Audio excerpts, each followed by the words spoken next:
Bonjour, donc avec cette nouvelle capsule vidéo, nous allons voir donc comment se répartissent les électrons d'un atome autour de son noyau.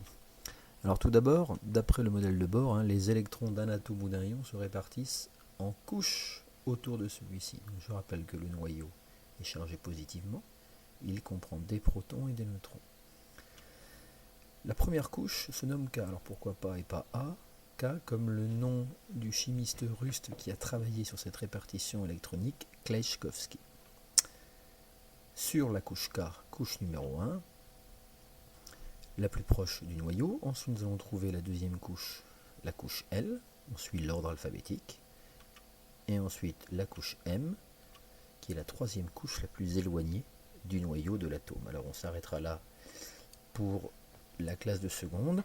Et donc, l'idée, c'est de répartir les 13 électrons de cet atome, puisque s'il y a 13 charges positives, il y a 13 électrons chargés négatifs sur ces différentes couches. Et il y a des règles à respecter pour pouvoir placer le nombre d'électrons correspondants.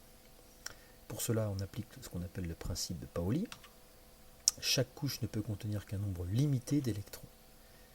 Et la couche de numéro n ne peut contenir au maximum que 2n au carré électrons, comme nous allons le voir sur le petit schéma ci-dessous. Pour la première couche, donc la plus proche du noyau, qui est la couche K, nous appliquons la règle du 2n au carré avec petit n égale 1. 1 au carré est égal à 1 fois 2, 2 électrons. C'est-à-dire qu'au maximum, on pourra mettre que 2 électrons sur cette couche K. Même travail avec la couche suivante, la deuxième, la couche L, 2n au carré, 8 électrons au maximum pourront être placés sur la couche L. Il pourrait y en avoir moins, mais pas plus. Et enfin, pour la dernière couche, la couche M, n égale 3, le 2n au carré nous donnera une possibilité de placer 18 électrons maximum sur cette couche M.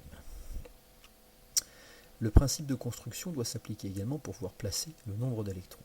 On commence toujours par placer les électrons sur la couche la plus proche, c'est-à-dire la couche K, et chose facilement imaginable, qu'on applique bien au quotidien, une fois la couche K remplie, on passe à la couche M. C'est assez simple, quand une couche est pleine, on la change.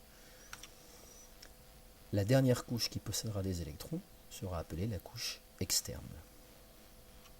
Un exemple avec l'atome d'aluminium, numéro atomique 13, le nombre d'électrons, s'il y a 13 protons, est donc de 13, il faudra donc placer 13 électrons sur les différentes couches autour du noyau de l'atome d'aluminium. Le noyau est représenté ici par le plus 13, nous avons nos couches K, L, M, attention, couches virtuelles, elles n'existent pas et ne sont pas colorées, bien entendu. Je vais donc commencer à placer mes 13 électrons. Je commence par le remplissage de la couche K, 1, 2 électrons. Ma couche K est pleine puisqu'elle a 2 électrons en ayant respecté la règle du 2n au carré. Je continue ensuite à placer mes électrons sur la couche L.